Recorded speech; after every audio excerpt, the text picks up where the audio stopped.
Hey, what's up, everybody? It's David Yakir here, and I want to welcome you to Yak Summer Series. So I've been thinking about my finances, and I think that you've been thinking about your finances, and I think I need some help. So I've invited Julia Carlson, CEO of the Financial Freedom Wealth Management Group, to help us out. So that's what we'll yak about today.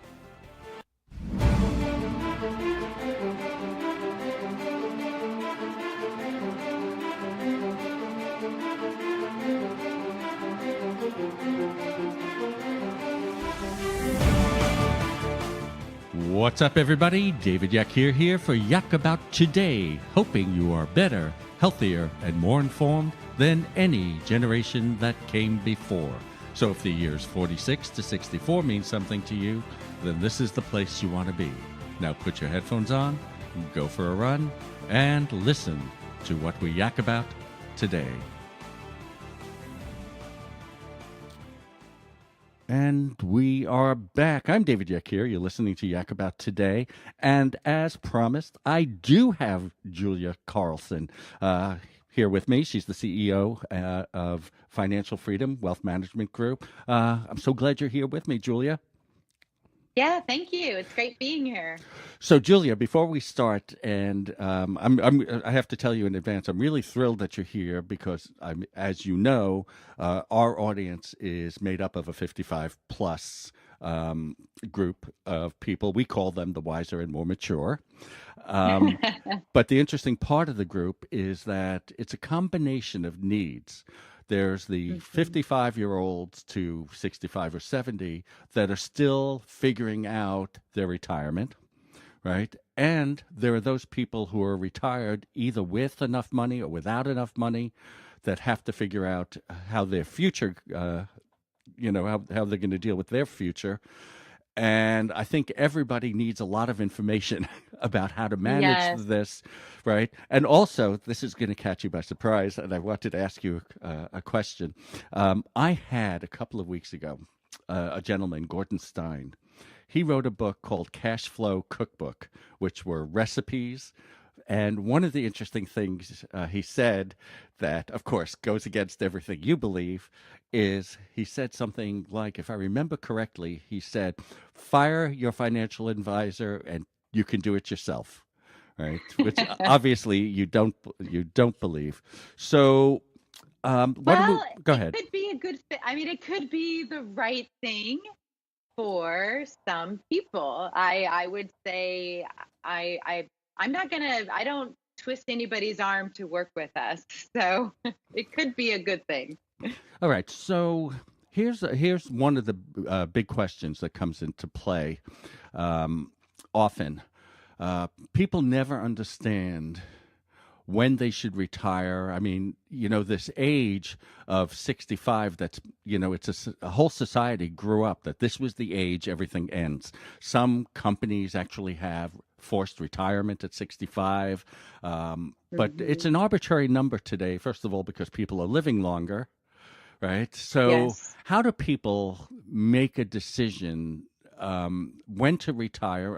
I'm gathering it's mostly based on wealth management and if they can, but if you retire at 55 and you're really going to live to 95 these days, how do you make these decisions? Okay. Well, I would say it's also what I have seen is are they just tired of working? I live in a rural area, so we have some people that have worked since they were 19 years old in a mill, right? And so at 60, they're worn out and they've got a good pension, they've saved money on the side, and it's a good fit. Where others, I have entrepreneurs that want to work to 80 and they feel good and they're passionate about what they're doing and they never want to retire. And so it's really based on the individual, and there's emotional reasons and decisions that need to be considered when looking at retiring, as well as, of course, financial reasons. So on the financial side, um, I never know how to think about this. Do you look in your accounts and your investments and say, okay, I need $1 million, even though I don't know how many years I'm going to live? Or do you sort of say, or I've got $500,000 in the bank. I'm 65 years old. I have $500,000 in the bank. So that's what, $50,000 a year I can spend, unless if it's not invested well. I don't even know that. But um, how I understand the concept of whether you're tired of working, whether you can't really continue with this career. I really don't understand how to put the numbers together to retire. Okay. Yeah, so I always start with everyone's different because we don't know. Do they have a pension? What is their social security income looking like? What are their cash flow needs? So the way that I do it is I actually take clients through an exercise where we actually figure out what is their basic needs, like what do they need for their housing expenses, their living expenses, in the sense of if you were to stay home all throughout your retirement and pay your bills, pay your utility bills, the phone, the food, all of those basic expenses, we want to make sure that those basic expenses are covered by pretty guaranteed or pretty safe investments that are creating income for those. You do not want to have those expenses that money in the money in the stock market, and you're worried about the stock market, funding your basic needs. So whether that be a pension, whether that be the Social Security income, could be rental income, depends. So that's step one. And then step two is, okay, what does this retirement look like? Do you want to travel? Do you want to take all the family on a trip? Do you want to buy a boat and go fishing? Like what does the retirement look like for you? And then we start adding and stacking discretionary income that you need. And then looking at okay, what pool of investments are going to be creating this income for you? And because they're not your basic needs, then we can look at maybe investing that more moderately.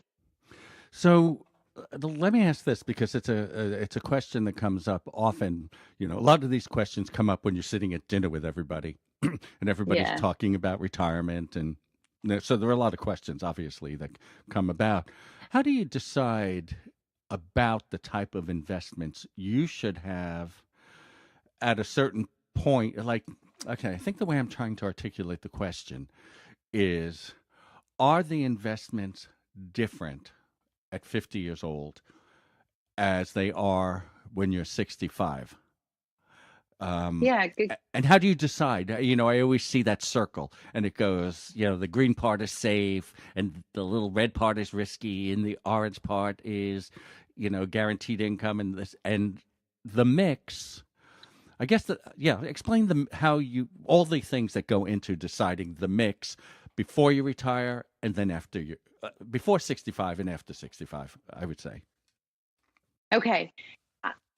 I would say that it is, again, coming down to the individual risk tolerance and what do we need to get this money? How much money do we need to make? How much risk are you comfortable making? How much security do we need? So again, it's not an easy answer. I would say maybe same types of investment, the percentages are different, right? So at 50, you may have more tilted to growth than conservative, but let's say 60%, 40%, where at retirement, you may be more 50-50. Okay, I got that. So, you know what we're going to do? I have to take a break for our major sponsor and for an ad break. So, everybody, we'll be back. I'm here with Julia Carlson. She's the CEO of Financial Freedom Wealth Management Group, and she and I will be right back after this break. So, I'll see you on the other side. I want to take a moment to talk to you about New Vision Eye Center. For the last couple of years, they've been a sponsor of this show, and I couldn't be prouder. I've met so many people that have walked up to me and thanked me for recommending them. I hear all sorts of stories about how they've worked miracles. And as you know, I've been a patient of New Vision Eye Center for years. So when I say go see Dr. Minotti, Reinauer, Tate, and O'Brien, it's because I wouldn't trust my eyes to anyone else.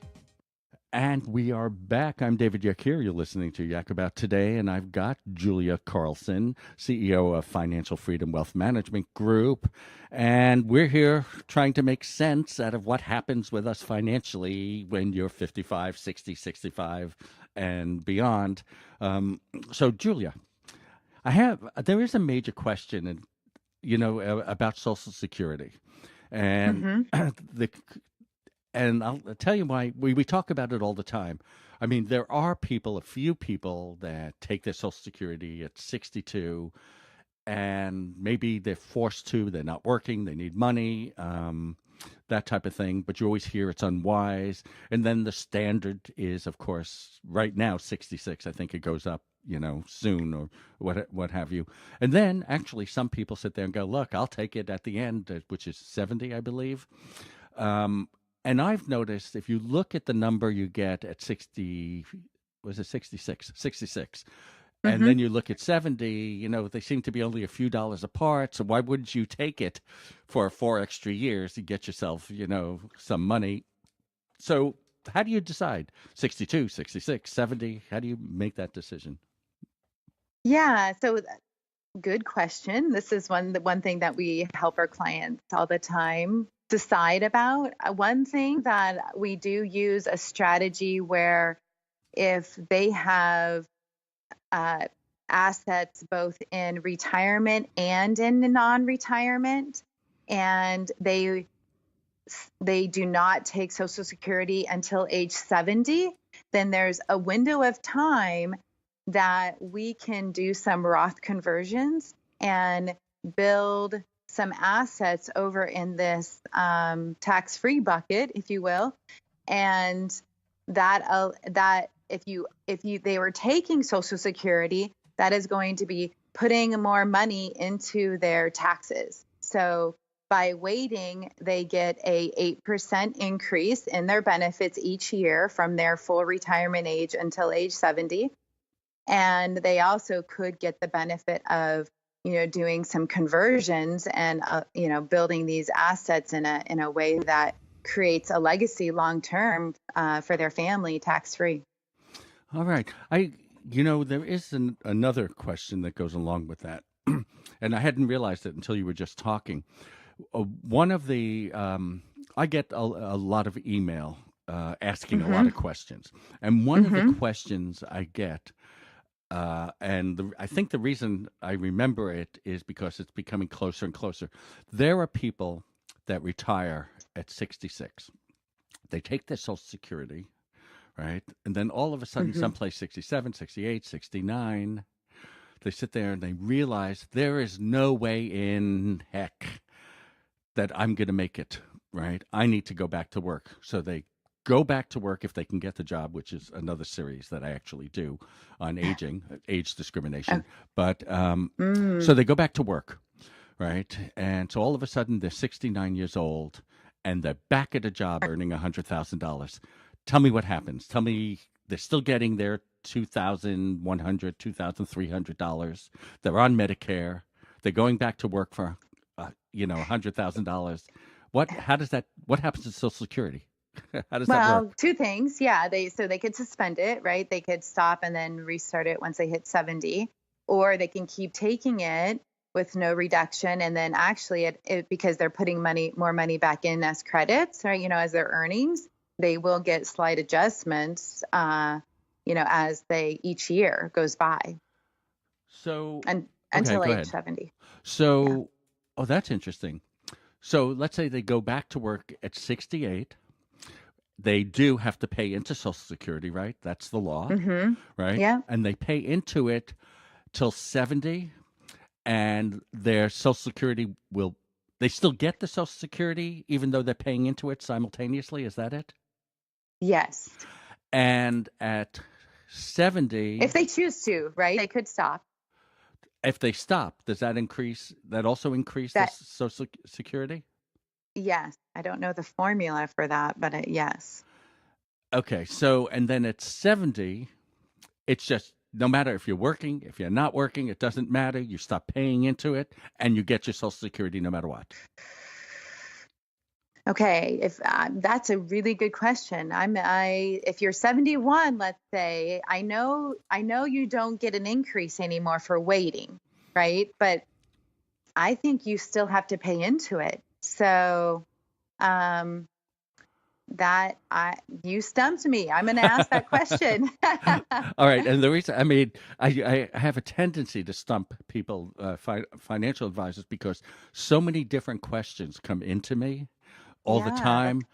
mhm. And I mean, obviously, I'm not a financial advisor, um, but I've You probably talked to. could be. Well, I'm learning. I do. I'm also a person.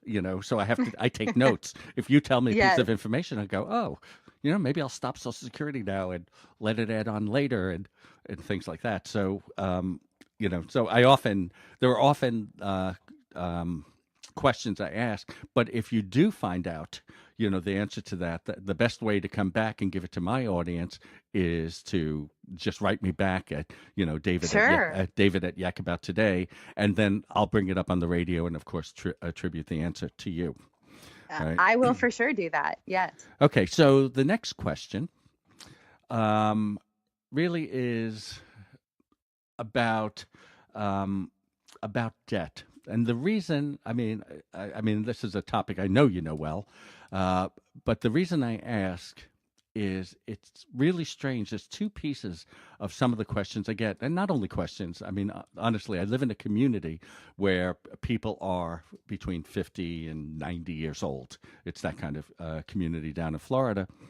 And a lot of people seem to have debt, mostly because not only did they put their kids through college, very expensive, they take care of kids. There was a lot of expenses, right? But they've managed to Hmm. put, like, there's money in the 401k, right? Plus some pension or plus their Social Security. And on that money, they could live, but they're still carrying debt. How should they look at it? I Hmm. mean, my guess, I mean, this is just me. My guess is Yeah. get rid of your debt before you even think about retiring. Uh, I, that is what I encourage, except the mortgage. I'm okay with clients going into retirement with a mortgage, but if they have credit cards, absolutely not. If they haven't figured out how to live without credit card debt, that would be a bad scenario in retirement. So I like my clients to be 100% out of consumer debt when they're going into retirement. I also like them to have money outside of their retirement. I don't know how many times I see couples and individuals coming to me that have all of their assets inside a 401k, inside an IRA, where they have no little emergency fund or nothing to fall back on. And as you, I'm sure, know, when you take money out of those retirement accounts, it's 100% taxable. So if they want to go help their children or buy a second home and all the money's there, it's a disaster for taxes. the other question I have about retirement, I come out of a tech sector. And Hmm. although it was not true of me, many of my colleagues really managed to retire, some of them as early as 45, but definitely a lot of them retired 50, early 50s, right? Okay. And I always thought that was a very strange place, because when you're thinking about retiring, all your money has to be allocated and done exactly right so you can continue living for maybe up to 40 years. Um, but it may be different for really younger people to retire. So, how should somebody think about early retirement? Well, again, just what I just discussed, it's imperative that they save money outside of their retirement accounts. And the biggest thing, the biggest expense that you're going to have if you're retiring early is health insurance costs and healthcare. That, could be for a couple that's in their 50s. It's easy to spend $1,200, $1,300 a month on health insurance premiums. Right. So that is for sure. The other thing you're going to run into if you're below 55, if you want to take money out of these qualified plans, or if you're under 59 and a half and you want to take money out of retire IRAs, then you're going to have to be dealing with the penalties that we have. You're going to have to do a workaround, and the only workaround is something called a 72T. All right.